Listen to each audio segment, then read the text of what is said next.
who was the decision maker or ultimately responsible for telling the ABS that the government wouldn't be doing the gender and sexuality questions? And secondly, now that the dispute is about whether the gender and intersex characteristics questions are too complicated and too confusing, why not just release those so we can judge those for ourselves? Well, a couple of things about that. I mean, obviously, I'm not going to get into the internal processes around that. In terms of who takes responsibility, I think we take collective responsibility, and I take my share of the responsibility for the disappointment, frankly, that was felt in parts of our community. I take my share of the responsibility for that, but I'm not prepared to go into the various kind of internal discussions that have been had about it over the course of the last little while.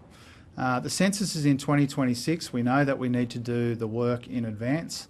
I'm confident that we'll get it right, and I'm confident that getting it right means being as inclusive as we can be when it comes to the census. To be really clear about that, I say to members of the Australian community who were disappointed about the public discussion around this last week, I take my share of the responsibility for that, and we take collective responsibility for getting it right in the future, and I'm confident that we will. Thanks very much. Thanks, Paul. Got to go.